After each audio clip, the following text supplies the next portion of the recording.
Hey, what's up? It's Bon, and today on a special episode of the EchoCast, I am going to speak to N7 Legend. This is actually their second appearance on the show. We spoke over the summer and had this kind of loose agreement that after N7 Day for Mass Effect, we would get back together if there was something to talk about, and we would have a chat. So N7 Day came and went. We had plenty to talk about. And now you have about an hour and a half of us throwing out theories, laying down facts, and just having a good chat.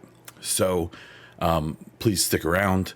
Check out the description for links to his content, and I will see you after the show. Well, today I have N7 Legend with me, and we are going to nerd out really, really hard about the 2022 Mass Effect N7 Day. How are you doing today?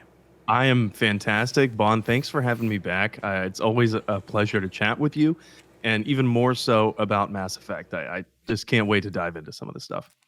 Yeah, so we're going to jump right into it. We have a lot of stuff to cover, and so we're going to start with the blog.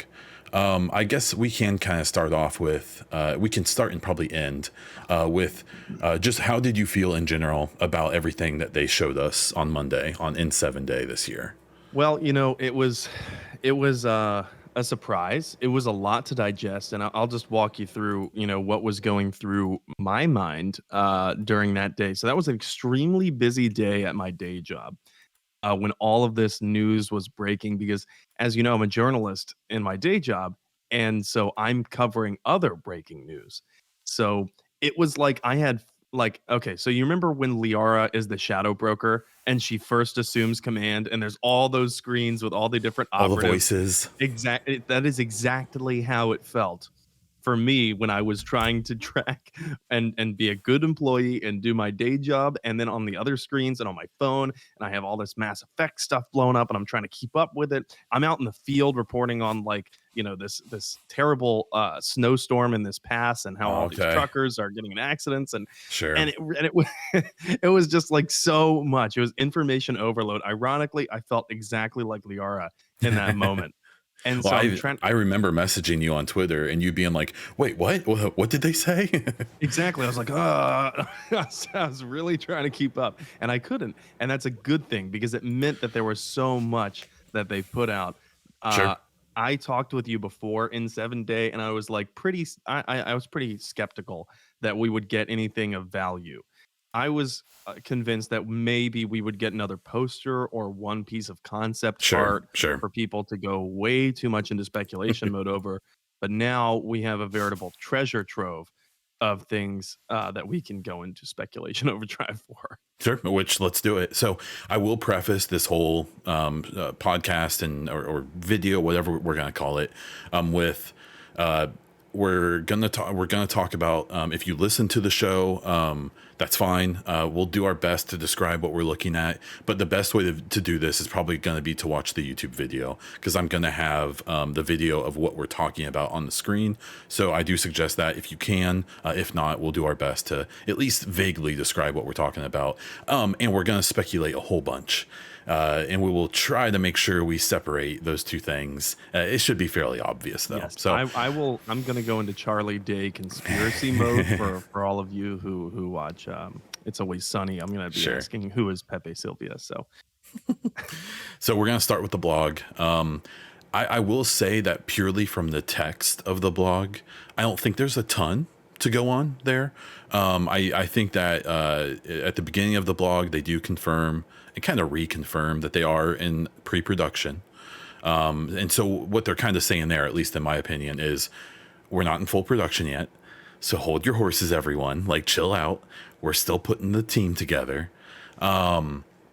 And then I do think that there is at least something to be taken from this line at the end of that paragraph of they're talking about the team, and say they've been hard at work crafting new characters and locations that you'll love, as well as revisiting many that you'll remember. That's a notable line to me. it's notable, yeah, because revisiting many that you will remember. So I know that this is probably some major copium from me. However, I think that indicates that there's a high likelihood we're going to see some locations in the Milky Way. Oh yeah, for sure. Um, yeah, I think it's, they're beating around the bush a little bit, but I definitely think it's a little bit notable. After that, they kind of talked about their new talent and how they have people who are veterans to the franchise and new people coming on. They point out four of the like main directors on the game.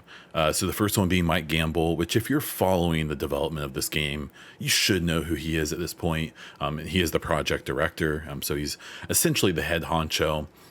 I'm gonna skip Danielle for a second, for a reason.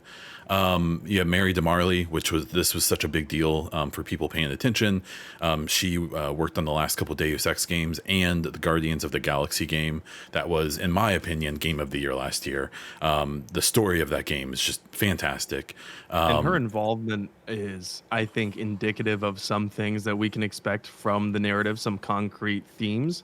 But I'll save that for when we really start dissecting That's fine. what we got. Yep. And then they have Parrish Lay, who I'm a newer BioWare fan with the Legendary Edition, basically.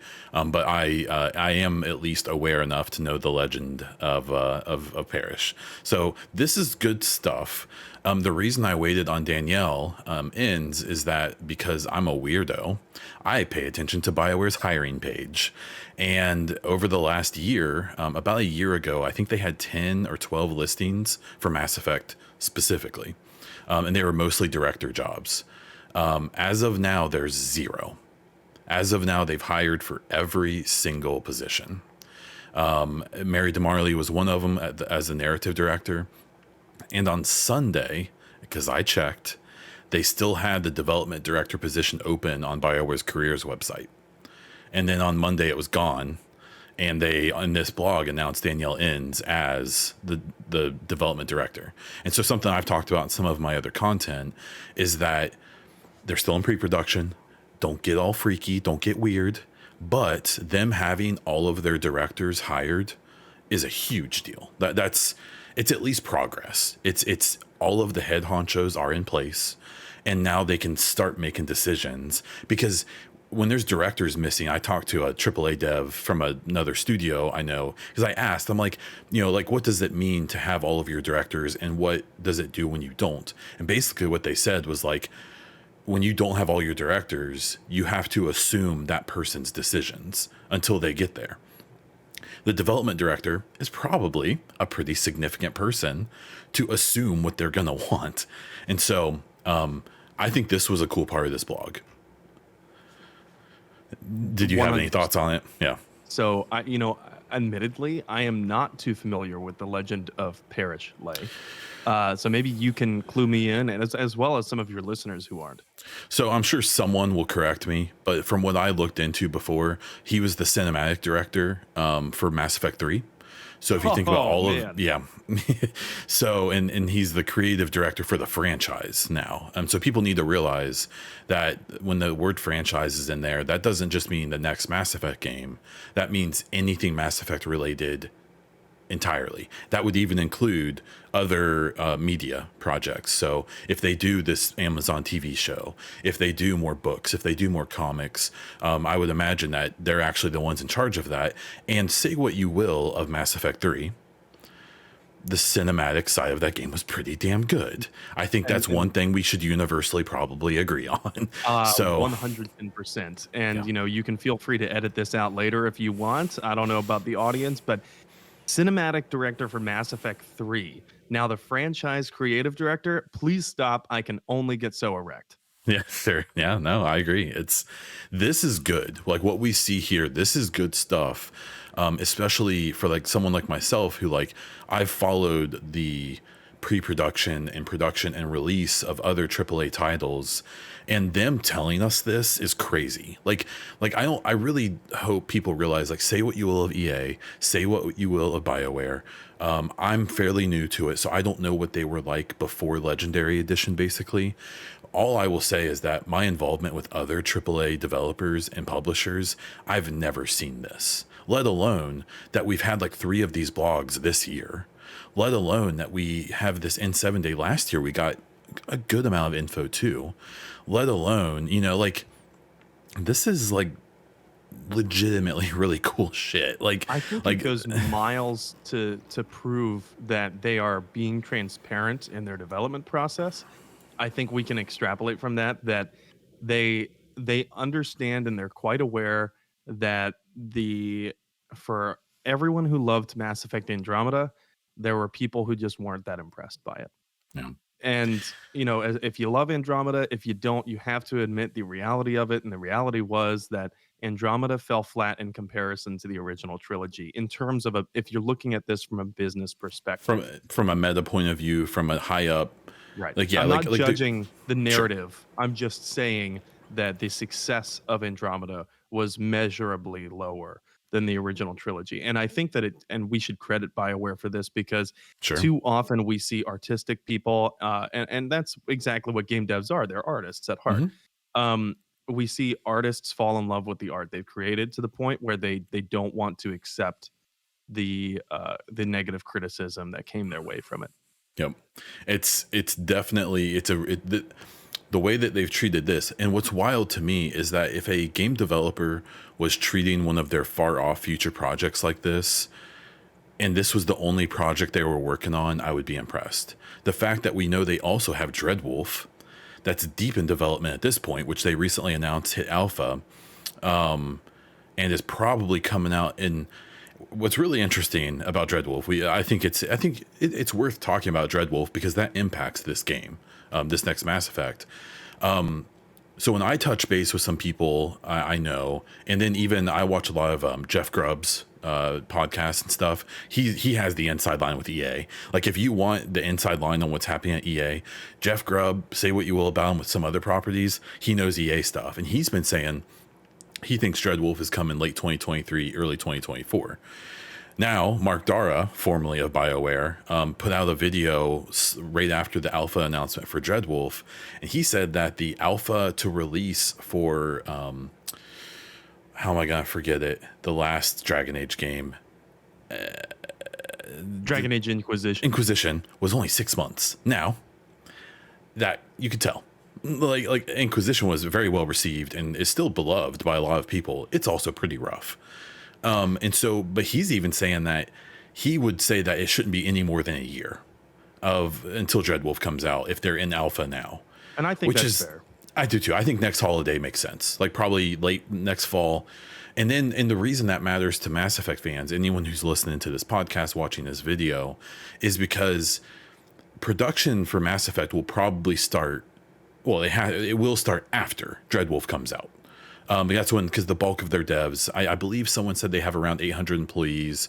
That would lead me to believe they have probably around 600 game devs, because there's support staff, there's management, there's HR, there's custodians. Like it's, they aren't all game devs. Like the accountant isn't coding mechanics in the game.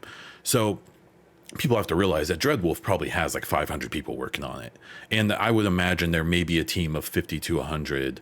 And that's even like concept artists. Like those aren't people who are sitting there like shaping an Asari's eyes. That's people who are helping Mary DeMarley write the story, writing dialogue lines, probably getting into that stuff. People doing concept art, like all this stuff that we've been seeing and that we're going to talk about.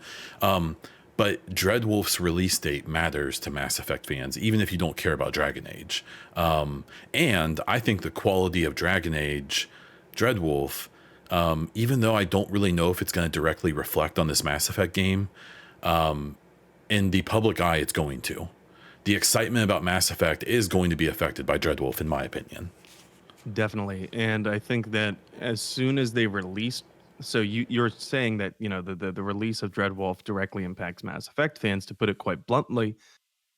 Once they release Dragon Age Dreadwolf, I think you can expect the marketing team to lean 110% full charge, full throttle into Mass Effect, because Yeah. their release is already out. They're going to be, taking clips from the game and showing it. But honestly, the game will be out. The game will be doing it, the marketing itself. Yeah. People will Yeah. be streaming Dragon Age Dreadwolf to no end. And I think that it's a good bet that we could very well see tangible Mass Effect 4 or 5, whatever you want to call it, semantics. I see people fight about that. It's I pointless. know. Yeah. Um, whatever you want to call it, the next Mass Effect, we're going to see a lot more tangible things, and I think like cinematic trailers Oh is yeah, probably for on the sure. board. I would guess. I think that the gap of info from last N7 day to this year to this one is the longest gap we'll have moving on. I think that they'll give us something next summer for an E3, or it could be tiny. It may be the smallest thing, but they've been radio silent basically beside blogs for the last year. I don't think we'll go a whole nother year with nothing. No, Obviously Dreadwolf's going to be the focus, as it should be, but I think they also know that they can actually boost Dreadwolf by dragging some Mass Effect people along. If they show at E3 next year a big Dreadwolf gameplay trailer with all of the cool shit, and then like a little like 5 second Mass Effect snippet after that, that'll get Mass Effect people excited.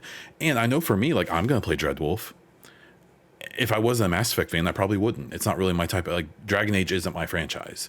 But because I'm excited about Mass Effect, I'm curious to what they're working on. I'm curious to where they're at as a studio. So I'll play Dreadwolf for sure. Like, they're going to get 60, $70 from me where they wouldn't have if I wasn't a Mass Effect fan.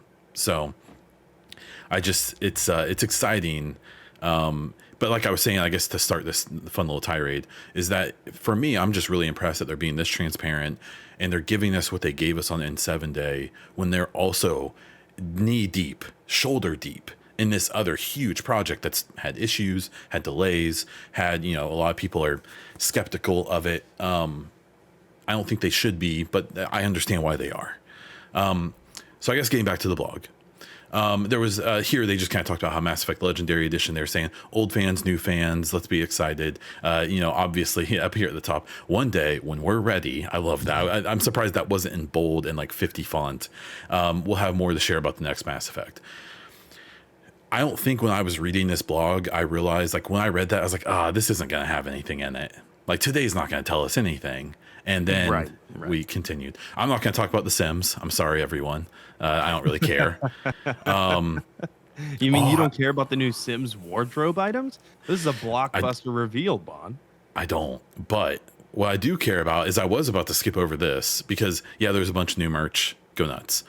Well, This what is do cool. we see here? I don't think people, like, I know I even missed this initially. I don't think people realized that this was in here. I didn't until someone, Right, I think, so- posted it on Twitter or something. So it's a basic banner photo saying your favorite store in the Citadel, and if you click it, I think it opens up the image. However, it's also hyperlinked to the BioWare store, right? So I it believe just so. looks like some, first glance, it looks like some basic promo marketing material. But then you look closer, and clearly, favorite store in the Citadel. Unsurprised to see the Citadel, but what is that planet that is right next to it, between the arms of the wards? Or what orbital body is that? 'Cause Right. that, I doubt. like, Well, it's an orb. sure. And I doubt that it's the Death Star. I'll put it that way. But Yeah. it's small. It's much smaller than the Citadel. And I think if you look close enough, you can see the crest of a planet behind the Citadel. You can't really tell what it is. Yeah, it's getting into kind of weird. Right. It's a it- blue it's- kind of hue. It's interesting because obviously to me, I saw this and I was like, okay, that's an intact Citadel. That's a very small orbiting body. And to me, I'm like, okay, well, we know Mass Effect 3 left off. No matter what ending you picked, the Citadel is in the Sol system. And Right above Earth. It's right above Earth. And even in a lot of the ending scenes of Mass Effect 3, you see that beam is functional again in London. And it You looks like an see- elevator. Like Yeah, it and that's- used like a functional elevator to the Citadel Yeah. from London. And so to me, what I see here is a fully intact Citadel with the moon in the background and probably the Earth. Now, I will say a few people pointed out, they're like, well, it has that aura like it did before it moved. And that's true. But the one thing that I looked up that I didn't know until just a couple days ago is that the system that the Citadel was in before they moved it to Earth has no Yeah. planets. It's only the sun. There's no planetary bodies there at all. It's a nebula, and that was kind of if I were a Reaper city planner, that's where I would put the Citadel too. So there was no risk of, orbital bodies colliding with it. Yep. But now, and to note that nebula, I forget the name of it. It escapes me at the moment. Maybe it's the Widow Nebula. I'm not sure, but something. If you look at the nebula, it's distinctly purple, Mhm. and it has this purple magenta. This photo that we're looking at is blue. Maybe that's just a stylistic change, but what's not stylistic and what is tangible is look in the middle of the Presidium right there. There's Nothing. no Presidium tower. There's no council chambers. It's an empty ring. Yep. And that is exactly where the Crucible docked. So Yep. clearly the Presidium tower would have been like annihilated from that. Or yeah, because then I mean that's the reason and I won't go too hard on this because there's lots to talk about. But when I've seen people say like, oh, the story's been told, like we don't need to know what happened after 3. I like it, like makes me want to shove my fingers into my temples. I'm like, do you understand how interesting it would be just to find out what happened to the Citadel after 3? Like, Right. what did they do with the Crucible? Did it blow up? Did it disappear? Did they move it? Did they dismantle it so they could rebuild shit on the Citadel? Like what? Like that. There's like that one detail is so cool to think about that they could show us. So like I understand why people want to move on. There's people who've been playing this franchise for 15 years. I've been playing it for 2. Like I get it. Like I understand that there's people who just don't want to deal with it anymore. They want something new. That's why they like Andromeda or whatever. But like you can't tell me that there aren't cool stories to tell still. Even something as mundane as what happened to the Crucible. And so there are like certainly a lot of cool stories left to tell, and I think there are narrative ways for them to escape the far-reaching ramifications of your choice at the end of Mass Sure. Effect 3. And we also have to keep in mind that this is fiction, and the rules are made up. They can do whatever And they can do whatever they the can hell do whatever they they want. want. And I've said for a long time that with series like this, Mass Effect is a really good example. Like when I look at these type of games, I look at a game like Fallout and a game like Mass Effect. For me, when I play a Fallout character, that's a blank slate that I can make me. That is me. I can make them now. Obviously, like New Vegas and all of the games have had some backstory, but for the most part, I think they do a good job of letting it be pretty much a blank slate. Where with Mass Effect, that wasn't the case with Shepard. He had a very distinct history, and you could choose, you could make some, but for the most part, he was a defined character. And I've made the argument before, and I don't expect anyone to agree with me. That's totally fine. That I think he's BioWare's character. When I play Shepard, that is not me. The way So- I play. So I agree with you to an extent. I think that they gave Shepard this very laissez-faire kind of background for you to build upon your own image of Shepard. I think that it was just enough narrative direction where it wasn't blinders on a horse, but it was more of encouragement where to go. Sure. It wasn't. You could pick the background, you could pick the psych profile, but and in some ways it was the illusion of choice because it was just 3 choices for each. Hmm. But it still felt like yours. And how many people do we see talk about Shepard with their own headcanons about their own Shepard? And who's going to correct them? It's their Shepard. You know what I Why mean? would Like, you? Sure. why would you? Don't be that dick. But moreover, Shepard, whether FemShep or Bro Shep, it was your Shep. Sure. And I'm interested to see, even if Shepard isn't in the next game, and believe me, I'm a huge Shepard fan. I literally named my online alias after N7. I'm a huge Shepard fan. I'm not going to be too tore up if they decide that in the next Mass Effect, they're going to have a protagonist who maybe you can't change the last name Sure. for voicing purposes, Mhm. but you can pick the background again, you can pick the psych profile again, or something relative, Sure. and you can pick all these other things, but at the end of the day, you're still an N7 protagonist. That's what because I'm I- assuming. Because I Yeah. think that gives the protagonist this amazing and the player this firm window through which to see the galaxy. And it's Sure. a good point of reference when you're dealing with so many things that are foreign and quite literally alien. Sure. Yeah, I think it's like my whole thing is I would love to play a Shepard for another game. I'm a new fan. I haven't been tired of them. I get it. I'm also fine. I guess the point I was getting at is that the I don't necessarily think that Shepard is mine. So so BioWare can do whatever the hell they want. They can pick whatever ending they want. They can have Shepard again or not. I don't like that's fine because it's I guess for me they can pick when it comes to canon and stuff like that. They can do whatever they want. They can take everything into account. They can pick one role. They can do whatever they want. To me, and it's not really. I mean, I might be annoyed if they pick a route I don't like, obviously, because I'm a human who's selfish. But like I've accepted at this point. Like maybe they'll do a canon line of. They'll canonize Synthesis, and we're doing Andromeda 2. That's not what I want from the next game. And there's the other, but that's fine. Like that's whatever. Like I want a good game more than I want my ending. There's the other possibility that they don't really have to canonize any of the endings. Sure. Either they choose the setting with precision in which the events were lost to time and no one really knows, that kind of thing. Sure. So they could sidestep it that way. They could straight up retroactively just do it, change it. They could change it. They could retroactively change it. And I've thought about how would they do that. And personally, Shepard was the only one on the Crucible and the Citadel Presidium platform talking to the Catalyst. Sure. No one knows what happened. Shepard's the only person who did, and in most of the endings, Shepard is dead. Sure. And even if you get the Shepard breeze at the end ending, it's a quite likelihood Shepard's going to die from their injuries. Sure. And so they could take that any direction they want. They could even take it the direction of no one knows what happened, and whatever, and the player knows the Catalyst lied. So, sure. And the Catalyst lied, not saying that it was indoctrination theory. Not saying that, but rather, what if the Control ending, the Synthesis ending, the Destroy ending, none of those actually happened? Sure. And what happened was the Crucible fired, Reapers died or were evaporated or went somewhere no one knows, and all the galaxy is left with is a bunch of destroyed shit. Sure. But the Geth clearly still around.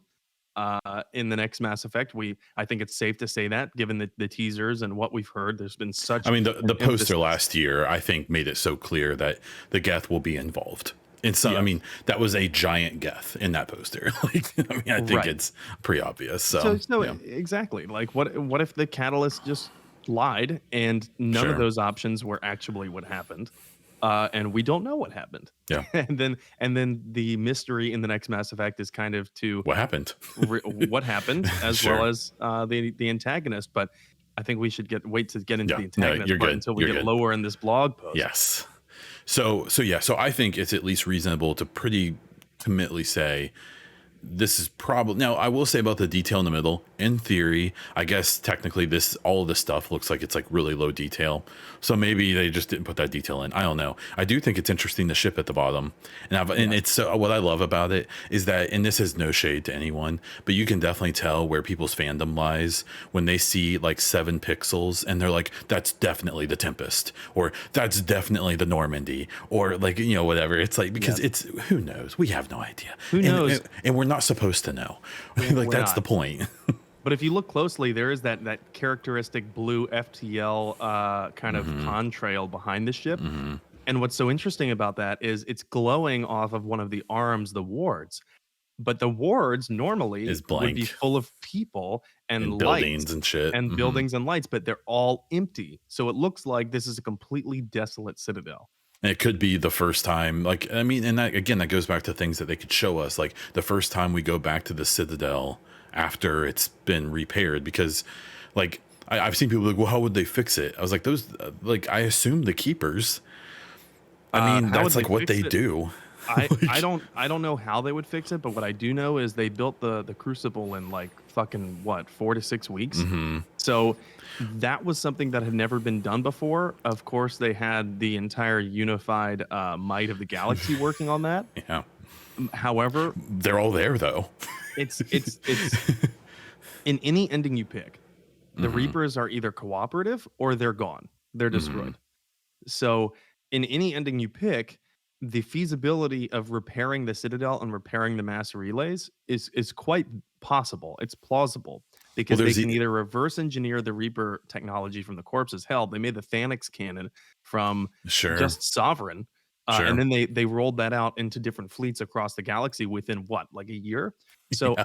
I think it's entirely plausible that they could reverse engineer, or with the help of cooperative Reapers, fix the Citadel, fix other things that were destroyed, uh, to set up a sequel and make that entirely possible. There's a line too in Mass Effect 3. I remember, I think it's after the Cerberus attack, when someone says, I don't know if it's the CSEC officer or someone else, says something like, yeah, those keepers just fix, like, we'll fix stuff, we'll put up a wall, and then the next day they've removed it and put up a better one, and they, I think they even mentioned like we'll move stuff to the right spot and then they'll just do it, It's and a so you, nuisance to them.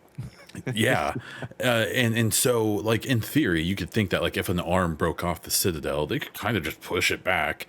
And because and this is getting in, actually, I'll wait with my next point until we get to the bottom, like you were saying. So I think that's interesting. I think that is concept art of the Citadel attached to Earth, and that's the moon in the background. That's my wild speculation about that, and I don't think it's that far out. Of any setting that it could possibly be, the most evidence is there for the fact that that is the moon, that is hovering over Earth, and that it's post Mass Effect 3, in my opinion, because there is no Citadel tower. And that's fucking cool. So we go down, and this was all the merchandise stuff, and then we have a letter from Mike Gamble. And if I don't necessarily want to sit here and read it like we're in kindergarten, but I don't think that he really says anything that crazy. I think it's more just thank yous and things like that. But then obviously we come down to the bottom, Yes, and some I intercepted remember. footage. So what was so funny about this is that when this was first posted, this is the first time I've actually seen this red bar. When this was first posted, it was just a little hyperlink at the bottom. It was just like a little blue hyperlink. And so I'm sure people missed it. Like, because I did at first. I was like, okay, a picture. Okay. I remember being like, okay, this is like last year. They're just going to give us a big thing of concept art. Oh, cool. It's that concept art I saw from like 6 years ago. Whatever. And then I remember being like, that looks different. Like, I don't think the concept art from like 6 years ago looked exactly like this. And it didn't, because it definitely didn't have all this stuff. So I have a better picture of it here, and here it is. I would say this was probably there was a bunch of cool stuff on N7 Day, but this was probably the crown jewel, or whatever, I guess. Is what we see is what we presume to be. I mean, it's pretty. It looks a lot like a relay. But it does not look like one that would have been produced by the Reapers. It looks man-made or not Reaper species made. It looks human architecture. It looks like Alliant. It looks like Cerberus. It looks like that. And there's a bunch of little details to see in it. My favorite thing that I've seen people freak out about is this little ship that we see here. And in the actual video, it's like slightly moving. The one thing I think people I don't think people realize that I think that the moving image that has the sound and stuff, it's a bunch of static pictures and they're just moving stuff. It's not like actual like CGI.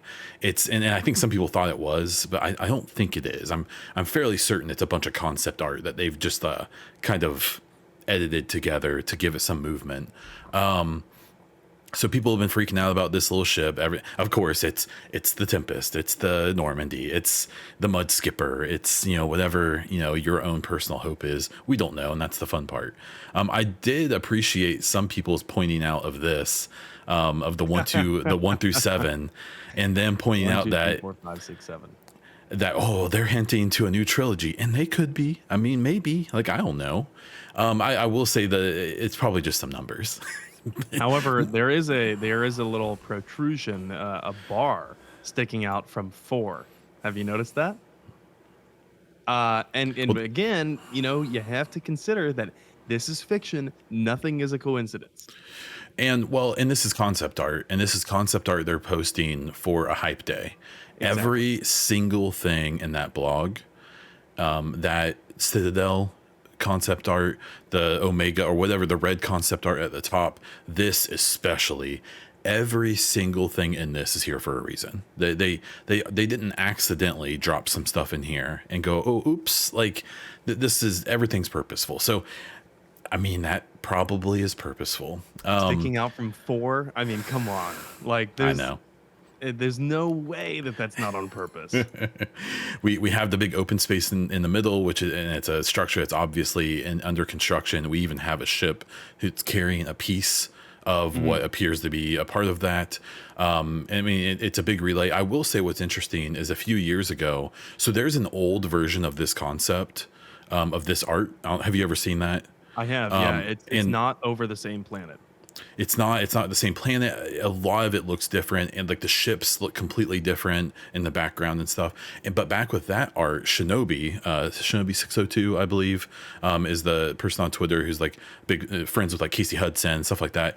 Well, he did some speculation a couple years ago saying that he thought that this MR7 meant Mass Relay 7, and Gamble specifically quote tweeted and said it doesn't. Said that theory is not true. Now that's a couple years old. Things change. Maybe it does. I don't know. But he very specifically called out Shinobi. He quote tweeted Shinobi's theory and said that's not true. Wow. Of course, they could be being facetious, he could be fucking with them. Full well that putting MR on there, people are going to make the assumption that it stands for MR, Mass Relay 7. However, it could also be an acronym for something else that narrative-wise that we just don't know yet. So what I will point out, and this is getting into slight conspiracy theory, I believe Shinobi's specific words in the quote that was tweeted was, "This is the 7th relay." And that's what it stands for. So Gamble could be saying like, no, it's not the 7th relay, but it is master. So maybe it's in system 7, or you know, like there are other possibilities. Other stuff that is, I think, noticeable in here is up here in the top left. I haven't seen that many people talking about this. And as I'm not a big Andromeda fan, so I understand this next game is going to have Andromeda involvement. Gamble has made that very clear. But even I, as someone who's not a big fan of them, saw these ships with these 4 splines on the back. There's actually a big one right here. I don't think many people notice this one down here in the bottom left. They look like arcs. They look like tiny arcs. And well, are they tiny, or is this? It depends on how big the ship is. Yeah, is this mass relay just huge? Sure. So they could very well be tiny. They could not be tiny. I was going off of the freighters and assuming that these freighters are probably similar to the ones we've seen in the games, and that they're like half the size. I do have like a weird, like super off the cuff conspiracy theory about that. Even if this next game takes place in the Milky Way, that the initiative would have sent the arcs off, but they wouldn't have sent everyone. The initiative would have been, and I will say something that a long time ago, I always assumed the initiative built those ships and launched them from like a hidden system where no one could see them. I started a new Andromeda playthrough a couple months ago. The freaking, when that opening scene when they're going to the arc ships are on the other side of the moon. Yeah, I had no idea. So I thought that's so the that human really arc, at least that one. But I thought there were multiple arcs in that shot. I could be wrong, because I know like the Quarian arc launched from a different place, and so at least one arc was launched from, and so that kind of annoys me a little bit because I don't know. We can get into that stuff another time. But so I do want to mention real quick that these arcs are not necessarily indicative of the next game taking place at all in the Andromeda galaxy, because if we're right that this is a mass relay, and honestly I don't see any way that it couldn't be a mass relay or perhaps a ship powered by the same technology. If it is, then how, and if this game is taking place after Mass Effect 3, then the interstate travel for the Milky Way has been completely annihilated. The mass relays, with the exception of those that were purposefully turned off before, like the Rachni one, the most of the mass relays have been annihilated. So how are people going to get home? And if they're undertaking this huge construction effort to build a mass relay, which, by the way, it does say in the bottom left there, relay construction record. Another vacuum dock relay, whatever the fuck that means. So I honestly think that is a pure indicator that this is a mass relay. Perhaps it's not the seventh one, but if you're working on these mass relays and it's a full-time gig, I would assume, and they're working around the clock, and perhaps there are aliens working on these relays along with humans, but they can't those aliens perhaps cannot survive on this planet that's below this relay. Where are you going to stay? You need a habitation module that's semi-permanent Sure. and floating around this relay. The arcs would suffice, Well, especially with smaller arcs. If they're just meant to house the workers, they don't need a total colony repopulation on the there. thing I've seen too is people pointed out some Andromeda fans who are really into it were even saying like this could very well. I mean, so the technology that the arcs used, I didn't know that those ships had a special kind of drive that it was like a solar sail or whatever that Yes, was the Odyssey. that made it go faster. It's like a PCLP drive. There's a name for it. It's in the codex. And it's a drive that is a lot faster. That makes the 1 billion mile travel or whatever, 1 million light year travel from Andromeda or from Milky Way to Andromeda faster. What they were saying is that that technology would be known in the Milky Way, but it was never needed because they had the arcs.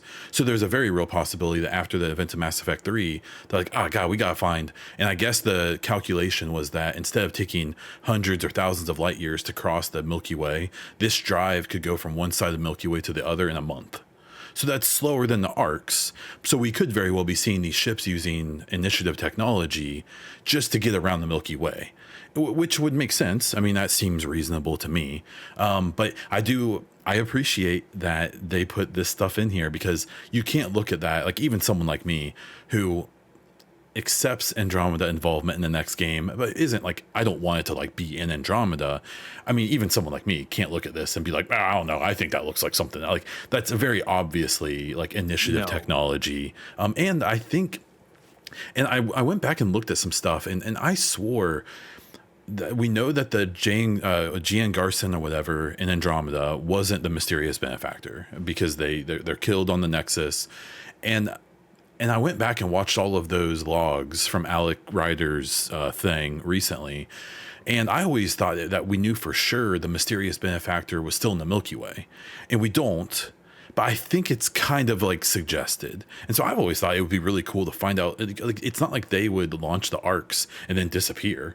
If they're this insanely rich, and I know everyone thinks that like the mysterious benefactor was the elusive man or the Or Geth. Shadow Broker. I've seen all those theories, and I think it's a new person. I hope it's a new person. I hope very it's well someone be. we've never heard of, because that would be a really cool person for the next game.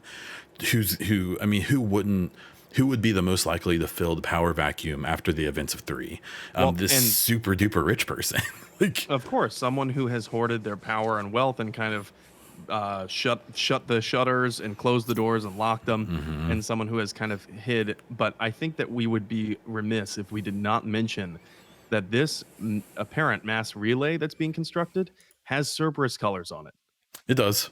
It's black and yellow, and in the Yep. details on the bottom left, I see a lot of private company names. I do not see military names, and it's worth noting that over and over again, this was referred to as an intercepted message from SA, Systems Alliance. So if this is under construction with the Alliance, leading the charge there, why are they not just taking their official footage, and why do they say that they have to intercept a message?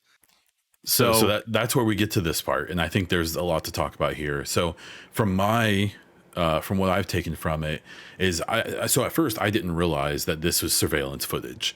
And one of the tweets that I have tagged is that Gamble confirmed it's surveillance footage. He straight up, someone said it and he said, yes, but there's more. Now, we can talk about the more later, but this being surveillance footage, like you just said, is interesting because when I first saw this, I was like, oh, okay, this is owned by Green Dagger Limited or it's being made by them. But then I realized, like what you just said, is that no, like this is the Green Dagger Limited is who's like surveilling that's Yes, the whoever monitoring owns. station. And then the property of Deep Space DHAL, the SAV, I've seen people say Systems Alliance vessel. That's the assumption, which seems reasonable.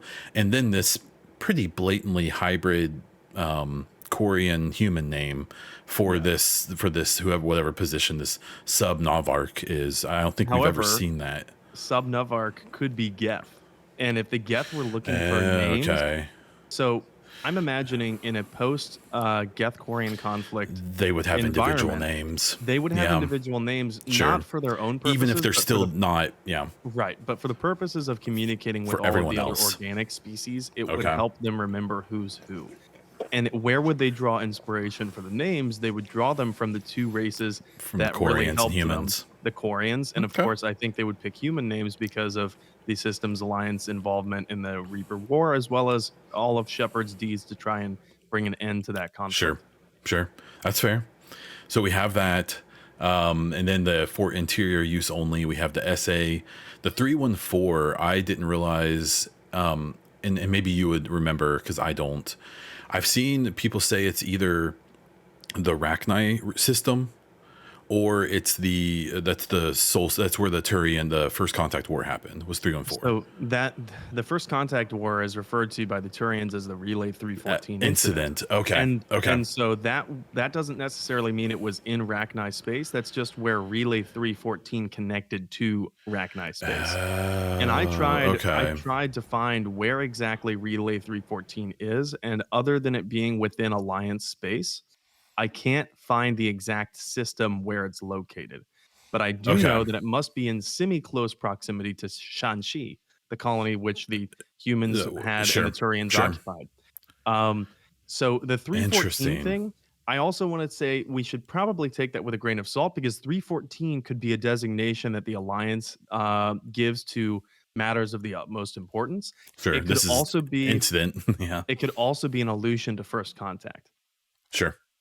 And Oh, I think okay. that's quite possible that Sure. because I used to report on the military a lot, and they have a lot of codes that they use to designate things of significance or protocol Sure. or series of events that are happening so that they can relay it not just in secret but fast so that they can Sure. tell people exactly what they're trying to find out. And everyone knows what they mean just with a quick phrase. Exactly. And so Sure. 314, I think, could be an allusion to first contact. So this could be mentioning, hey, we are about to contact a new species. Sure. Because I definitely think, and this is a sidebar, I 100% think the next game is hopefully, in my opinion, going to involve new species we've never interacted Oh, with in it the, will. even if it's in the Milky, like assuming Milky Way even. Because why? Like, come on, like we have to, Oh, and it's, because I mean, there's even ones that we know about that we've never seen, like the Ralloy and stuff like that. and the virtual aliens. And Hmm. there's, I mean, it's already in the lore that there's so many species that have willfully shut themselves off from council Hmm. space Hmm. that perhaps are in the Terminus systems that we haven't made contact Sure. with yet. Yeah, because Um, it's something like, don't they say at one point in the series that that the council space or like known space is only like 2% of it's a the very small systems or percentage. something? It's Yeah. like insanely tiny. So And from a narrative um, point of view, that opens it up. That opens every other Mass Effect up later, so that they can be like, mhm. "But wait, there's more." You know. So It's the ever expanding universe. So exactly. then from there we have the 11790, which like is just Let's a talk about that. yeah, Please, like let's talk about that. and so this is part of what we were talking about before. This is part of why either they're geniuses or the luckiest people on earth to do this, because they could have put a date there. They could have given us when this game takes place. They could have put 2190 or whatever. What's the is it 2290, 22? 2390, 2490. So I mean, they could have put anything. they could have signaled and settled all of the arguments. They could have said, no, come on, okay, this is the date. Here it is. Because the 11/7 I think is pretty obviously in 7 Right. day. In seven. But that 90 is so smart by them because like me, with all of my biases and personal hopes, say, oh yeah, it's 2190, 3-4 years after Mass Effect 3, makes total sense. But if someone who wants that big time skip, well, it doesn't hurt their theory because they can just say no, it's going to be 2690. Or someone who had like any this, it pleases everyone and it makes everyone mad, and I love it because that's So how it should be. They shouldn't be defining stuff yet. not yet, and I think that opens them up. They It need to doesn't. eventually. It doesn't put the writers prematurely in a corner, which Hmm. I was so afraid that the marketing would get ahead Hmm. of the narrative design. We've seen it in Cyberpunk. We've seen it in Yep. so many different AAA games. It doesn't look like that's going to happen here, but I do want to focus on that 11790 because I think there's some things, of course, it opens a lot up to interpretation, but there are some things we can definitively take from this date. Number one, this game is not going to be a prequel. Oh yeah, If for sure. if that Hmm. date is relevant at all, it's not going to be a prequel because what is that, 1990? I don't think so, because humans wouldn't be involved. It can't be 2090? 2090 It because can't be that's 2090 too early. because humanity hadn't even discovered Mass Effect physics Yeah. at that point, and so Hmm. there was no FTL travel, and there was no discovery on Mars at that point. So that leaves us with, 2190, 2290, 2890. Well, my guess, and this is a guess, so this part is conjecture, but my Fair. guess is it's 2190 because Mass Effect Andromeda began in 2185. The lion's share of all the arcs had already set sail. My Mhm. guess, the ones that were left behind during the Reaper War, Reapers would have destroyed those for sure. Sure. They're sitting ducks. 2190 makes sense because it's also in the reconstruction period after the original trilogy. That's 4 years after Mass Effect 3. And regardless of the ending, as I already said, cooperative Reapers There'd or be dead ones, tons of reconstruction happening. there would be tons of reconstruction happening. And you either, no matter what ending you picked, you're going to have the Reapers helping one way, dead or alive. Their carcasses or not. Because Exactly. another, and I'm sorry to keep doing this, but another sidebar that gets me so excited about the next game, they could have entire side missions where you literally just go and like salvage a Reaper. Yeah. Because that'd be every sweet. single Reaper would tell the entire history of an entire, not just one species, but an entire galaxy of high intelligence species. They could have like, in the game, they could have like 5 Reapers that were allowed to go salvage. And they could tell entire stories of 50,000 year cycles of living and existence of these high level creatures that we've never even heard of. They could do completely original stories. And then like we could like upgrade our ship with it or something. Like, that shit gets me so excited that I mean, obviously who knows what they're actually going to do, but the idea of that, like every Reaper is like the culmination of entire, not just one species, but entire galaxies full of species, and how fucking cool that could be. Oh, yeah. And it could be a sidebar. It doesn't have to be the main story. It could be a completely separate thing where we, but then you'll hear those people be like, "Oh, I hate doing those Reaper salvage missions." Like, Well, but would they hate the Reaper salvage missions if it came down to we salvage parts of Harbinger and then we learn things about the own cycle that had just concluded? sure, Hell, that could be how Shepard makes cameo comebacks because you have flashback, sequences, and this part is pure speculation. But obviously, you could yeah, have, you could have, Shepard appear in cameos as flashbacks because the Reapers of that cycle would have Would memories remember. of Shepard. sure. And so I also think the 2090 thing is very important. Because it's not 2090, because Liara Mhm. is clearly alive. I think with the continued appearance of Liara in this marketing material, I think we can all agree, Andromeda fans or OT fans, wherever you want the game to be set, I think we can clearly agree that Liara is alive and appears to be an important part of this next Mass Effect. In some capacity. And she was born in 2077. So by 2090, she's 13 years old, which is like an infant in Asari Mhm. standards. I Yeah. highly doubt that the audio that was playing in the background of this clip was an infant Liara. was infant Liara talking to presumably the Geth about how the council is going to be furious about human defiance. So just Mhm. everything points to that not being 2090. Yeah, So I agree. I have this compulsion to bring as much as we can deduce definitively to Yeah, people for sure. along with the conjecture The and excitement. and the excitement and Mhm. no matter where you stand, I think we can Mhm. all agree that no matter what, this game is not going to be a prequel and it's not going to be an interquel either. I was gravely afraid. It was gonna be like a After Mass the- Effect 2.5 or something. Yeah, so that it was Mhm. going to be set during the Or 2 years where Shepard's dead. 1.5. Yeah. Yeah, Same. so that would have been awful. Yep. Honestly, I don't think that would have been fun because we already would have known it would have been a foregone conclusion from the get-go. We would have Yep. known where Yep. that's going to go. So I don't think that's going to happen. Same. What do you make of those numbers after the date? So I was going to say 2 more things before we move on from this. Sure, yeah. We'll move on to the Liara audio. Those numbers, I guarantee they mean something. I have no idea. I have no clue. And what's so fun about this stuff and that they're putting all this stuff out is that in 3 or 4 years, we're going to look back and see this shit and be like, oh, how did we not know? Like, Yeah. it was just so fun. That's so exciting. So I have no idea. Do you have any So this thoughts? is where I'm going into full conspiracy drive mode, dude. Like I'm Okay. Alex Jones level at this shit. Sure. So Sure. okay, so here's what I think. So this image that we're looking at is the specific image that the N7 day blog posted. But Hmm. if you look at the video, those numbers Hmm. after the date are rolling as if this is rolling footage. Yep. So it's Yep. like tracking it. However, this image on the N7 day blog, why would they pick this exact image and put it on there if those numbers, which it's an image, so clearly the numbers are static, Hmm. why would they pick those? So I do think those mean something. And I was like racking my brain about what they could mean. And I put the numbers into a like a cryptography Uh, decoder. And so I put it's 201.37.23. And I put those into a converter. And for visual purposes, I'm going to send you the image that I have from my decoder. 1 second, copy. And I'm going to send that to you because I think it's incredibly important. Um, just a second. It's not wanting to copy and paste.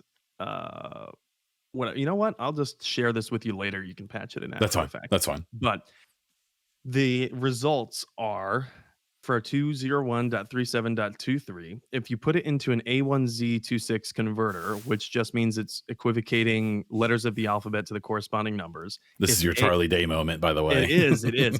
If A equals 1, then 201.37.23 translates to TA space CG space W. Anyone with a basic understanding of biology and who's taken a high school level biology class, TACG will sound familiar to you because those are the letters in human knowledge that translate to DNA tags. Those are DNA tags. TACW. Interesting. The W, Okay.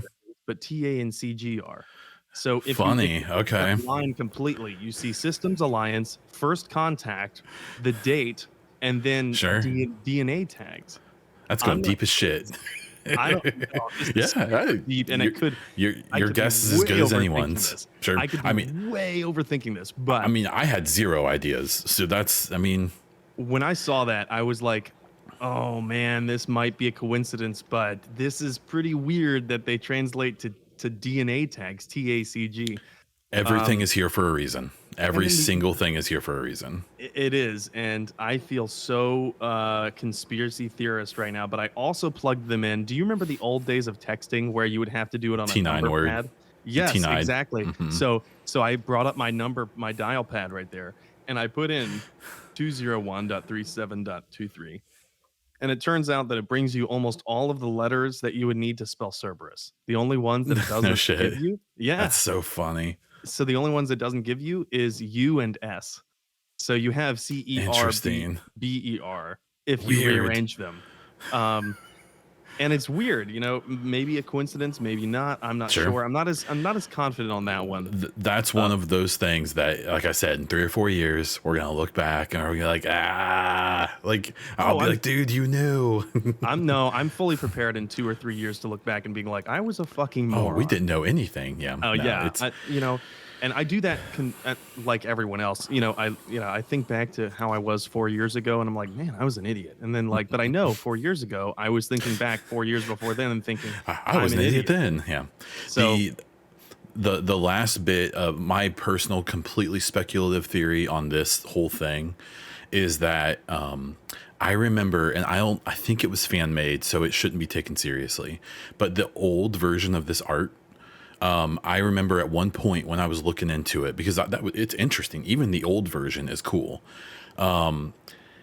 I remember looking into it, and I remember finding a render or concept art of a Cerberus ship that was like triangular and had 2 of these. Now, on that, I don't know. because the I don't actually no, the old art does have the same color scheme, so people seeing that would have thought maybe Cerberus too. The thing I will say is, what if it's not mass relay, but what if it's mobile relay? And what That's if, and here's a completely big theory, possible. what if Cerberus was trying to make mobile relays so they can move large amounts of ships really quickly for war reasons? And then this was one that like the Alliance or whoever found after the events of Cerberus getting destroyed. And now they're trying to co-opt that technology. That's a Wow. completely speculative theory, No, I think that's quite possible.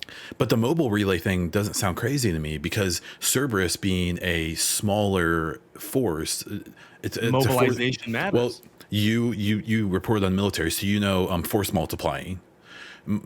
Force multiplying technology is why Ukraine is fighting off Russia right now because they're using their smaller number of resources more efficiently, and so like a thing like this is again I have no idea, but I look at that and I think like, well, if that's mobile relay, and what if this thing is meant to quickly move around large forces or to escape? Like, what if you have your base and you have one of these with it? You can use this to jump away, And you would need the IFF to be able to use that kind of thing. and it's your tech, so other people can't follow behind you. Yep. So I don't know, completely speculative, something to think about. I thought it was an interesting theory, even if it ends up being completely wrong. On And the there's some, time, go ahead. I was just going to say there's also the file name, which I'm sure you have thoughts Mhm. about. What do you think about the Cytherium system? So it's that there's that, and then people didn't they look into the metadata of the audio and see that like Reaper was mentioned in it, and I think Liara is mentioned in it, like Liara's line or something. I don't have that pulled up, so I don't want to be specific. But is the Cytherian system, is that one we've heard of before? That's where I Not. kind of okay. It's not. And I mean, it I wouldn't double checked surprise my me if sources. this is new, right? The last thing I'll say that I did notice, and I'll mention it again when we look at some of the other concept art because we're on tab 2, an hour in. Um, is that the one thing I will say when it comes to the time frames to back up, because I agree, I think this is 2190. I think this game's going to take place about 3 or 4 years after the third game, is the design of the ships. Now obviously we have the interesting design of these new ships that we haven't seen before, but all of these other ships look very trilogy-esque. They Yeah. look very, and if you look at the old concept art, the old version of this, they don't. They look completely different. They're really smooth. They're white. They have like fins, like they look like sharks, kind of. They look Hmm. very futuristic. And the thing I've told people, and I'll mention this again in the other concept art, because there's like sky cars and stuff like that that look exactly the same as the trilogy. If this was 100 years after Mass Effect 3, if this was 500 years after Mass Effect 3, I would assume that these concept artists wouldn't make the ships look exactly the same. Oh, of Complete course. speculation. I have Things no would idea. look completely different. You would think. Technology advances, so Yeah. you would think if 600 years has passed, Milky Way technology would have advanced as well, unless Especially everyone after the was wiped out. Reapers, because I'm Exactly. expecting the story of the Milky Way after the Reaper War, no matter what happened, to be the same way that humanity jumped their technological advancement after discovering Mass Effect fields and all that. I'm Yes. expecting the entire galaxy, all of its technology to jump when they have literally millions of years of research and all because say the Reapers are dead, like literally millions of maybe billions of years of these old highly advanced civilizations that probably figured stuff out that the current ones never did. And so like one of the reasons I think this does take place shortly after the third game, and we'll see it in other concept art, is that the tech all looks very trilogy-esque. It does. And I said that somewhere, I think on Reddit or something, and someone's like, well, it all looks the same in Andromeda too, but that's 600 years later. And I was that's like, because that like technology it came is the from old technology. Like, I was like, come 2185. on, like don't, let's not do this. Look, come on. Last thing that I'll say Go ahead. about the metadata, the Cytherium system. I was just curious, so I googled maybe what does Cytherium mean, and it's not like Aetherium from the Elder Scrolls, referring to like otherworldly, astronomical Oh bodies. no, No, it's a it's reference to Cytherium. Ethereum. It's going to be crypto, man. Oh my This is going to god, be an no! NFT game. I'm I hope sorry. not. I But apologize. Go ahead. Cytherium, I googled it, and that is the Latin genus name for otters. So, so completely stupid and maybe completely off base. But what if Bro. maybe this first contact protocol is for a race of space otters? I would love that. Uh, And because we have the space birds, we have the space salamanders, we have the space turtles or whatever you consider Krogan. I don't know. Are they like? I don't know what they would be. Space Uh, turtles, yeah, like yeah, space. sure, I'll take it. Yeah, The snapping turtles.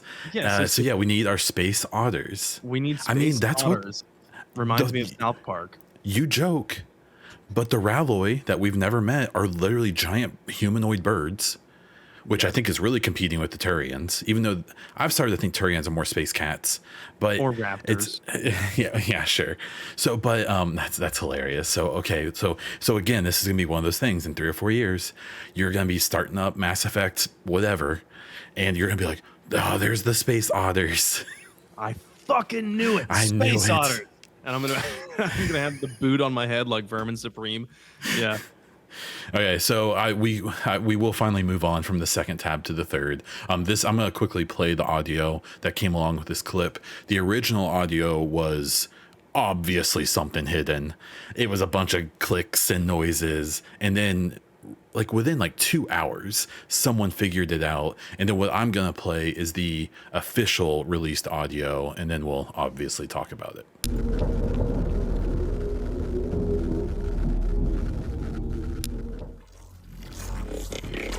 I can see it.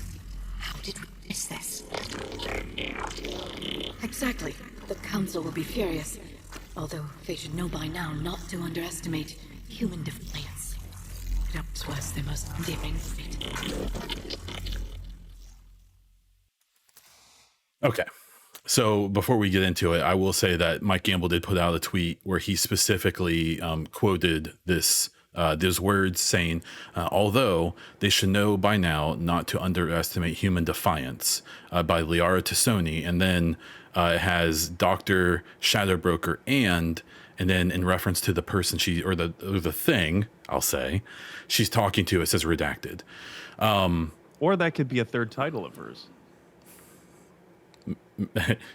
Mysterious benefactor. It's so what did you take from that audio? What was your initial reaction to it? Okay, so she says the council will be furious. Number one, the council will be furious. Okay, so we can deduce that the council is still around. Doesn't know yet. They're around and they don't know about this mysterious thing that isn't disclosed yet. Yep. And they're going to be furious.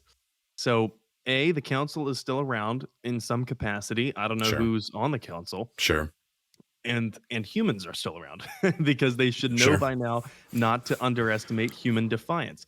Sure. This, in my opinion, lends credibility to Cerberus being a major player in the next Mass Effect. Because if one organization comes to mind about human defiance and it's not Systems Alliance, since apparently this is just a message they intercepted, Sure. who comes to mind? It's Cerberus, human defiance. And at least an offshoot, because even though we destroy them, quote unquote, in Mass Effect 3, there would be tons of them still out there. Like it's Yes, not they like would. And and they as would you still be know, extremists. They would still be probably well funded in some I think it capacity. would be even more extremist because look at the events of what happens in Mass Effect 3. Sure. If you're after Mass Effect 3, do you really think that the people who were already on the fence about trusting aliens are going to be more likely to trust aliens, or are they going to cling to their Bibles and guns? Sure. Excuse the No, I understand. euphemism, Mhm. but are they going to cling to what they know and who they trust, which is humans, after a genocidal race of sentient starships just came in and wiped out everything? Sure. An 'Cause they- invader just went through Because the way era. the way people are is they won't recognize all of the alien species that helped them survive. They won't recognize all of the good things that happen. They'll recognize this completely understandably horrifying, like literally like worst possible case scenario, but they will interpret it in the way that they naturally would, to get defensive, to, like you said, cling to their guns and Bibles, to look at the bad aspects of everything that happened. I think it's basically impossible to act like Cerberus, the echoes of Cerberus won't be a huge part of this.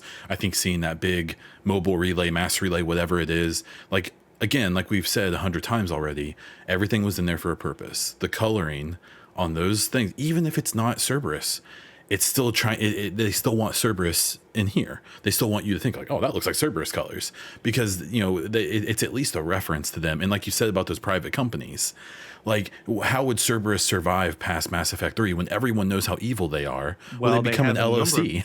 They have a number of shell companies that we already knew about. And I just finished my most recent Mass Effect playthrough, my first FemShep playthrough. I finished it on In7 Day. I believe you were there in the stream. Yep, I popped in. And I don't know if you saw it during my stream, but the Illusive Man says very plainly in the last interaction you have with him before he dies, he says, you can't kill Cerberus because Cerberus is an idea. You're right. Yeah, sure. I mean, and it has strong new Disney Star Wars trilogy vibes about the Empire coming back, right? Sure. And I think that there is a complete reason, especially with Mary DeMarley's involvement in this, her prior involvement in Deus Ex, the idea that this human extremist organization, this cyberpunk-ish, well-funded evil corporation would be existing in the next Mass Effect. I mean, it seems spot on.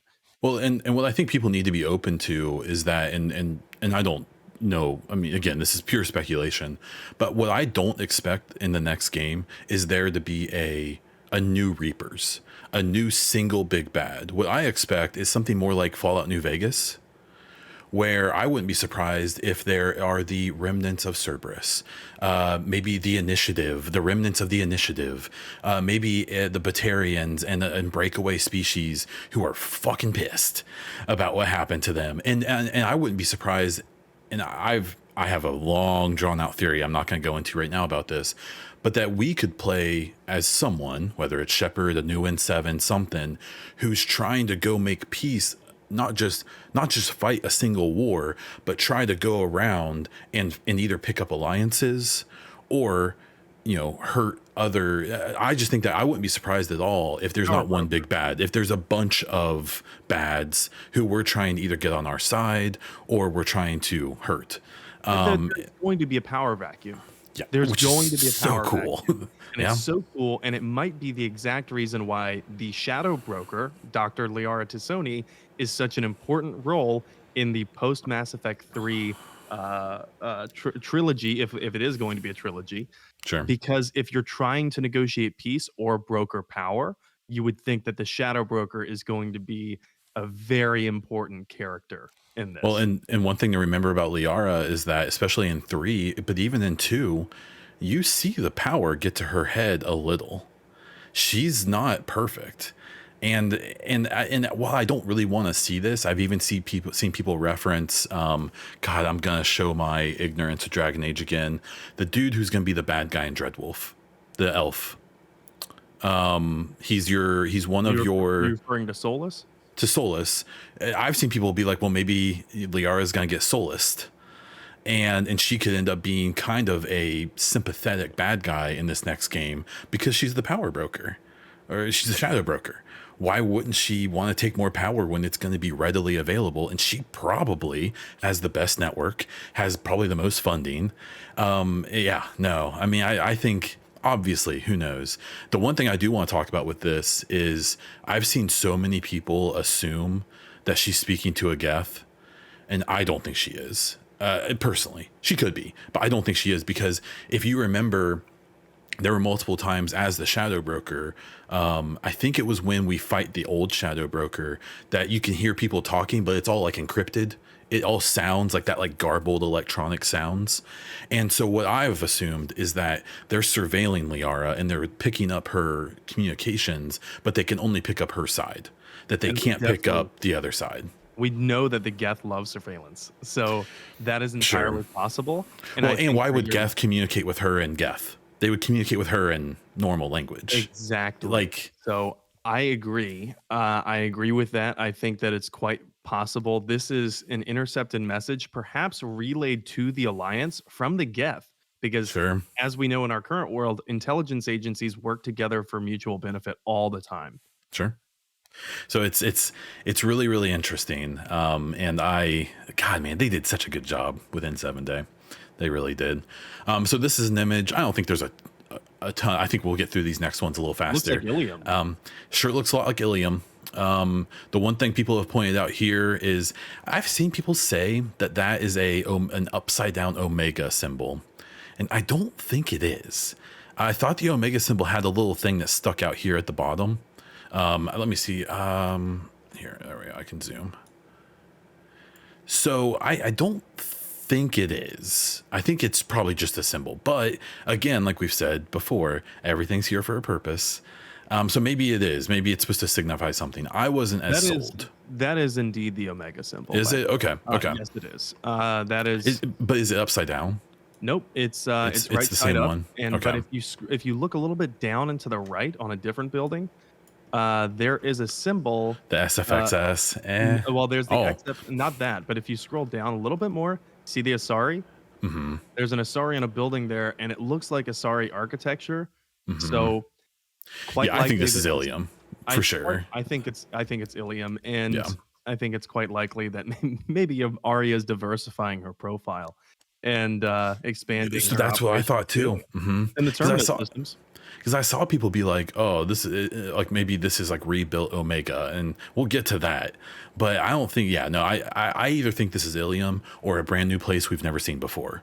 Maybe another Asari planet or something. But like you said, this is definitely that like Asari architecture for sure. Yes. And then I'll point out here, this is where I was talking about here, where that transport, which has the STX thing on it, that transport looks trilogy-esque.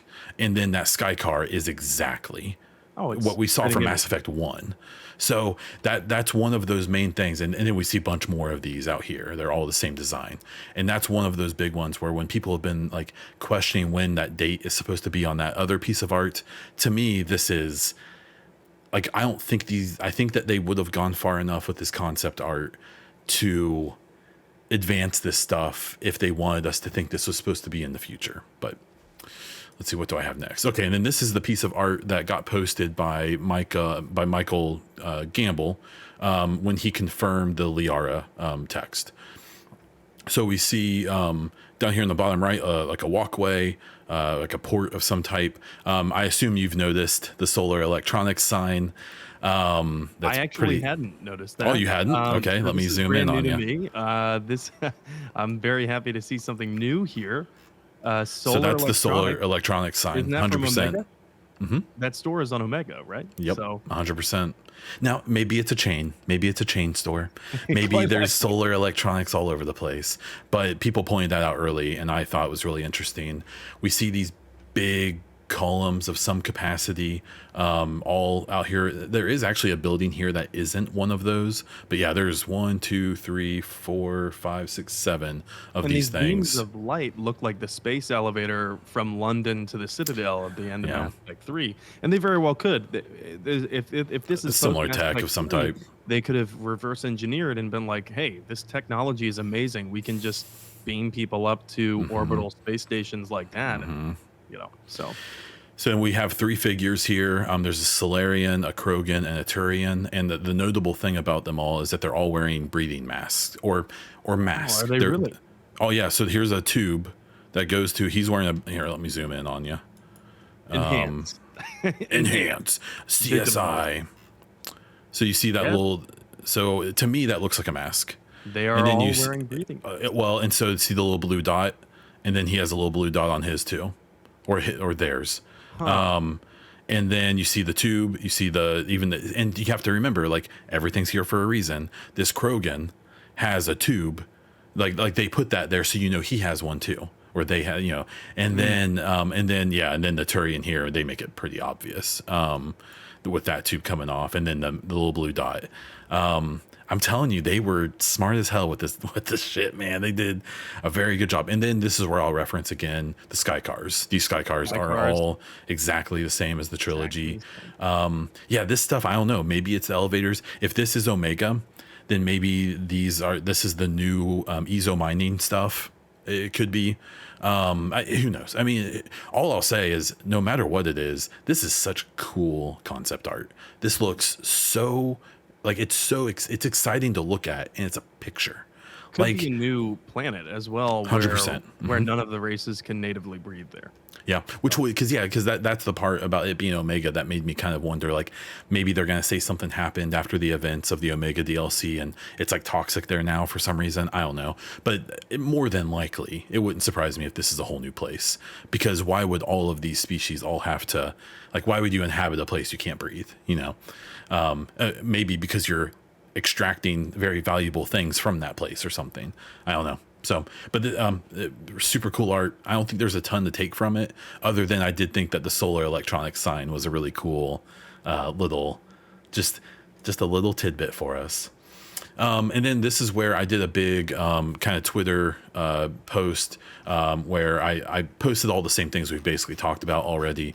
But then down here, I did kind of a summary of side stuff. The BioWare gear, of course, is going to put out 50 new things a week that people can buy. I will say I have my Mass Relay back there now. That's actually kind of neat.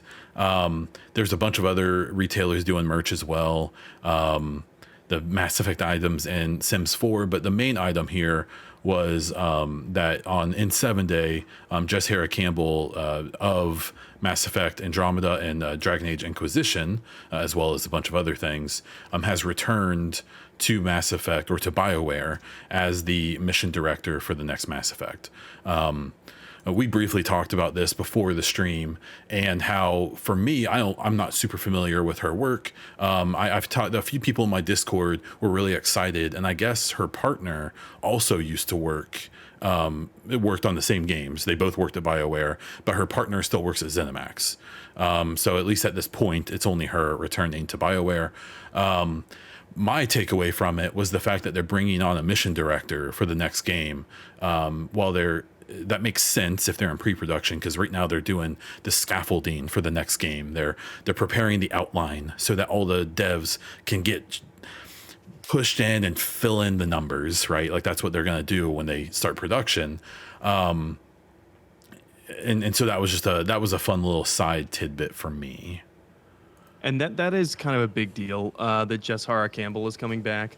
And like you said, even though they're in pre-production right now, hiring a mission director, it seems pretty promising. That things must be proceeding rather quickly.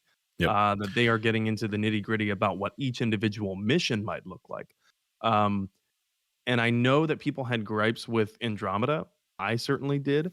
But I always thought that the missions were well thought out, even if I didn't like the writing within the missions. Yep. But that's not really up to the mission director. Mission director is far more gameplay oriented.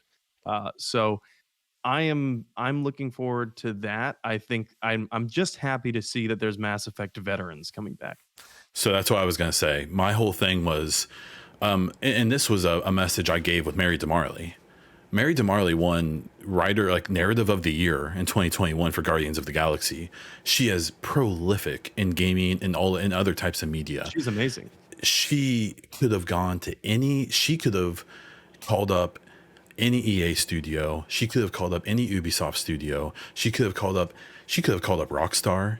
She could have called up anyone she wanted to go, and they would have taken her. They would have been stupid not to, because that's who she is. And she picked BioWare's Mass Effect specifically, because I remember when they initially announced her hiring, they said BioWare. And I remember being like, oh, please, because I had played Guardians of the Galaxy not too long before. And I remember that game is such it's a call out to a lot of games and media, but it's such a call out to Mass Effect. There's even a specific Easter egg towards the end of Guardians of the Galaxy for Mass Effect. It's during Drax's mission, you see the little boy from the dream sequences in Mass Effect 3 run across the screen multiple times. And I've pointed it out to people who were like, no, that didn't happen. That played the game. I have the clip on my Xbox, and I will send it to them and be like, look. He and has the files. Like, holy crap. Oh, I have the evidence. And I'm like, yeah. And I remember when I played it the first time, it was only a few months after I played Mass Effect the first time. And I remember seeing that kid run across being like, and they never address it in the game. Now, without spoiling anything for people who haven't played it, it's a dream sequence. It's in Drax's head. So that's only more, obvious. Is he becoming indoctrinated? Yes, in Guardians of the Galaxy in his own way. Wow. Well, So, well, well. so the thing I've been saying is that when you've seen veterans coming back to BioWare after they left when things weren't good, and you see someone like Mary DeMarley who could go anywhere she wants to, picking BioWare, that should at least make people confident that things are going well. 'Cause especially Mary DeMarley, that lady knows everyone in the industry. I'm sure before she took that job, she didn't just go in there blind. I'm sure she spoke to some people and said, hey, how are things going with that? Should I be a part of that? And she's there. So either they ponied up the most money anyone's ever seen in their life, or she had, it's probably both. Okay, so this is where we're going to turn on Ultimate Conspiracy Theory, where we're going to wrap this up. I will go into this saying that this is where the video part of the podcast would be very useful to you. Someone on Twitter pointed out something that was very interesting, I would say, to say the least. I would say if you're watching this on mobile, turn up your brightness on your screen, because I know for me, I had to do that to see what we're about to talk about. But this is our fun little wrap up conspiracy hour here. So Zane Jace on Twitter posted this picture that I picked up on, and it's hard to see at first because you'll see I actually responded with my the podcast account with just a question mark, and then they explain, and then we went from there. And so what they posted is this on the left is a very small snippet, a little part of a screenshot from the relay concept art within 7 Day. And then on the right side is a screenshot from the opening of Mass Effect 1. And what they're showing, and I'll let N7 back me up or not, is both of them show, well, on the right is from Mass Effect 1. It's the reflection of Shepard in the window from the opening cinematic, where you briefly see a reflection of Shepard, specifically Shepard's N7 stripes in the window. And then on the left is the art from the bottom of the blog, where it appears to some eyes to be a similar reflection of two white stripes with a red stripe in the middle. And it's located, if you're looking yourself, in the bottom left near the text that's on that concept art from the blog. For people who are watching, you will see my beautiful Microsoft Paint skills in action here, where I have the original, this is the original picture here, where to me on my monitor, it's pretty clear. I can see it pretty clearly. And then I did mess around with some exposure and contrast to try to expose it a little bit more. And then here's my beautiful Microsoft Paint art. Maybe not the most convincing thing on earth, but I made that post tagging Mike Gamble, and it's grown significantly since we even started this recording. Basically tagging Mike Gamble saying, hey, does Zane Jace, are they on to something here? This appears to be a reflection of N7 armor in the new art, and it's referring, it kind of looks like the Mass Effect 1 opening. Mike Gamble is yet to respond. God, man. Big surprise. Come on, it's the weekend. We've reached out to Mike Gamble, and he has yet to reply for a request for comment. Yeah, that's why I need you here for. So, will you at least, you see this, right? Even if it's completely made up. Now, a few people have responded to me. If you go through all these responses I've gotten, and a few people have said that it may not be a reflection, but if this is surveillance, maybe it's a reflection on a monitor. So someone with those colors is looking at a monitor, and this is the reflection. Because I will go back quickly, that on the original art down there, you see there are like weird distortions and stuff. And if you watch the video, especially, that maybe these are reflections in other parts of, these are other reflections off of the screen. Because people were trying to explain all these little marks and stuff and being like, oh, it's high, it's like invisible ships and stuff like that. Or but then after lens flares, but then after they pointed out this stupid stripe, I can't unsee it now. It's driving me crazy because and something that you and I were talking about before the podcast, this could be 100% them just poking at us, just being like, yeah, you gotta notice it. It means nothing. We're just messing with you. It's a big red herring. I don't know. What does this do to you? What does this say to you? No, I don't think that they would mess with us to that extent. And again, as much as I want this to mean that Shepard's alive, it could just be a different N7. Shepard's It could not the be. only N7. And it would make sense for an in if there was a Systems Alliance operative who was deep undercover and couldn't even reveal how they got the footage that they did, it would make sense why the Systems Alliance framed that as an intercepted message. So if you're going to be sending your spies out to check on possibly Cerberus construction efforts on a big piece of technology that the rest of the galaxy shouldn't know about yet, and the Alliance is concerned about how that's going to make humanity look, it would make sense to send an N7 operative to do this kind of clandestine work. But what if that N7 was a Spectre? Now, just hear me out. I'm just playing. No, but you're right. It would also make sense for the N7 to be a Spectre. However, at the end of the day, like you mentioned, Zane tweeted this reflection with an identical looking reflection in the glass of the Normandy's window from the very beginning of Mass Effect 1. But as we talked about before, that wasn't there in the original Mass Effect 1. It was there in Legendary Edition, that reflection of the N7 stripe. And of course, we know from that clip, that was most certainly the reflection of an N7 stripe. It's Shepard looking out the window in the beginning. So, yep. It's at least, this was like the icing on the cake for me, if I have to be totally honest. Even if it amounts to nothing, even if it means nothing, like this was such a keen-eyed pickup, in my opinion, to notice this, because I was looking at these stupid numbers and all this stuff endlessly, trying to figure out what all this stuff meant completely. Now, I did see there is something interesting on here that other people have pointed out, that there's pretty obviously there's something right here. If you see the 4 dots, to me, it looks like it's like a ship underneath the clouds, and that's its 4 engines or something. And someone was like, "Oh, that's just reflection from that engine." I was like, "I don't think so." Like maybe it is. I have no idea. I mean, but there's a number of glares on this entire image that would make sense if the footage was taken from behind a glass window. Yep. So I think that's a fun way to kind of to go ultra conspiracy theory here at the end.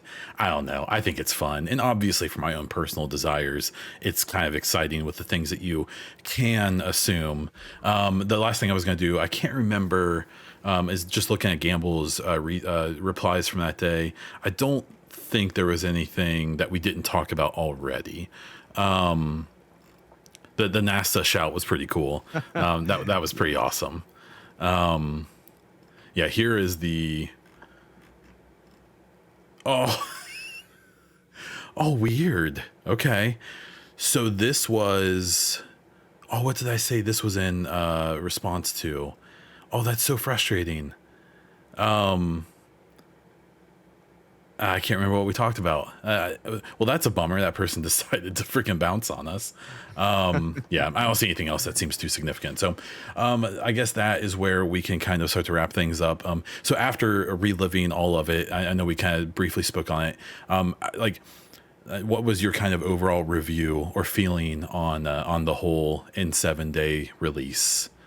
We got a lot of cryptic clues that I never expected. I expected kind of just one poster, and it makes me think about how many details we missed from N7 Day last year. Again, like you said, we're going to look back on this 4 years from now and be like, how could we miss this? But takeaways, if you're just looking for the takeaways about, okay, enough conjecture, enough speculation, what do we know?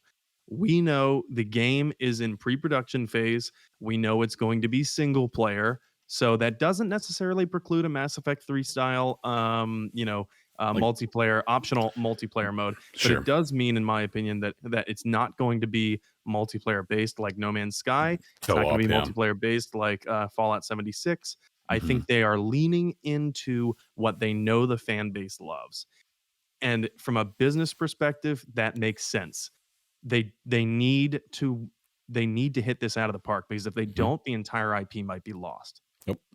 And every time I see an Andromeda, like Andromeda fans and Trilogy fans getting mad at each other about their theories and all that, I try to tell people every time, like, hey, say this is a Milky Way game that maybe brings in a little bit of Andromeda stuff. If you want an Andromeda sequel, you want this next game to be amazing.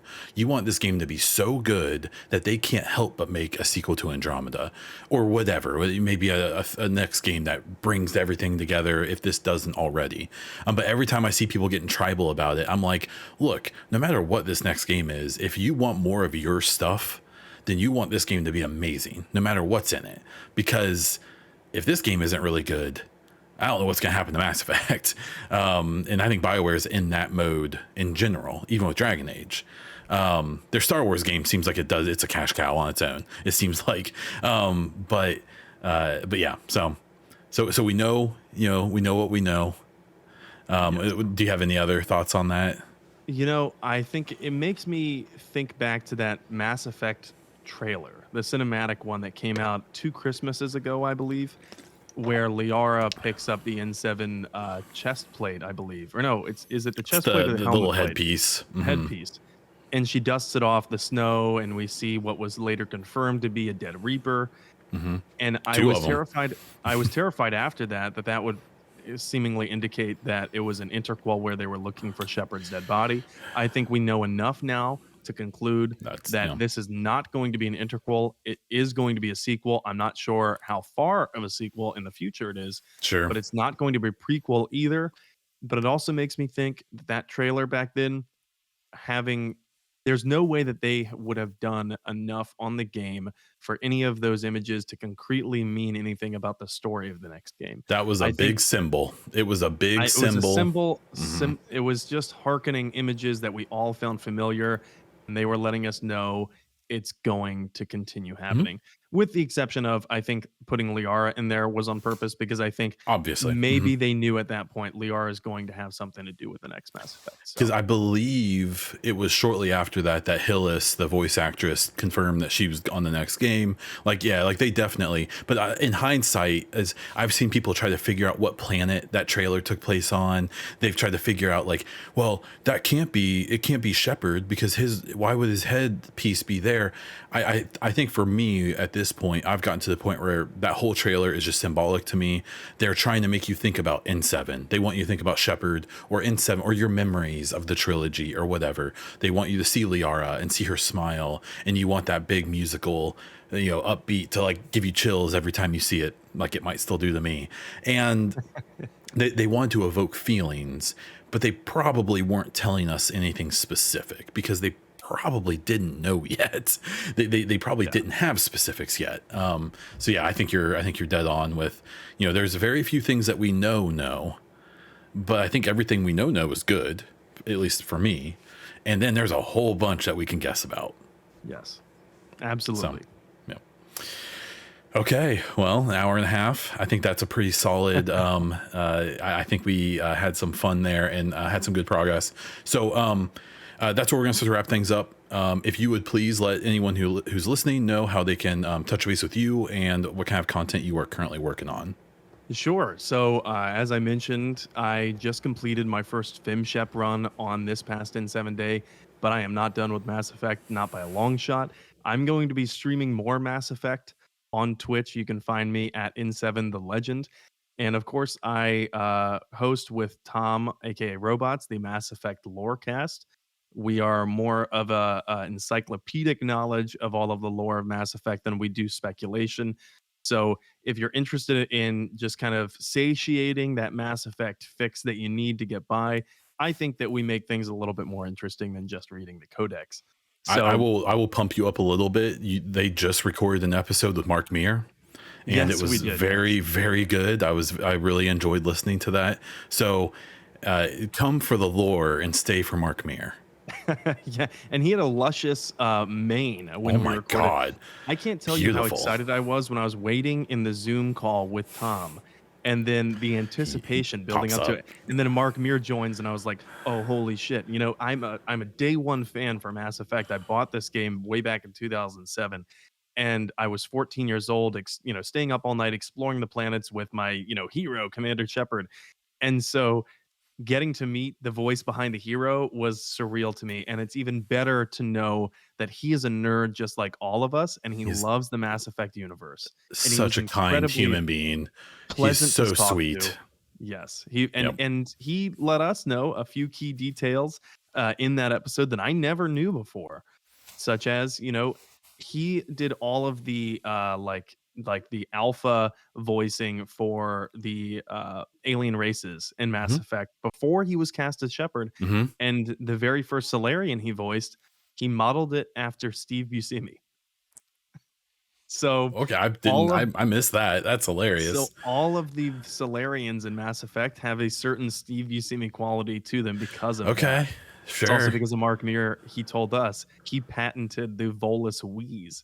Ugh. There was no special effects. He Which just did the I wheeze. hate. I hate it so much, but I respect it though. That's hilarious. So, So if you're curious about more of the Mass Effect lorecast and the Mark Muir interview, please, you can find it on any place you listen to your podcasts. You can find it, it's Mass Effect lorecast. And you can also find me on Twitter at In7 the Legend. And thanks so much, Bond, for having me on again and being able to nerd out and talk at length about all of the stuff that we saw this In7 day. yeah, for sure. And I'll have you back when we have more to talk about. And I thank you very much for coming on. Of course. Thanks, man. Okay, well that was it. In7 Legend, great per usual. He does have his own stream. He has the Mass Effect Lorecast podcast. Links for that will be down in the description. I want to thank him so much for coming on again. I hope to have him on once there's more news to talk about, because I think we're on the same wavelength, but we disagree just enough that it makes it interesting, in my opinion. And yeah, I really appreciate him coming on. So make sure to subscribe to this channel, or subscribe to the podcast if you're on podcast platforms. If you're on YouTube, subscribe to the channel, like the video, leave a comment down below with what you thought of the show, with any questions you have, and any of your own theories. I'm happy to hear them. That's about it for that. Catch me on Twitter at Bondiesel. You can catch me on Twitch at twitch.tv/Bondiesel. And that's it for this one. So until next time.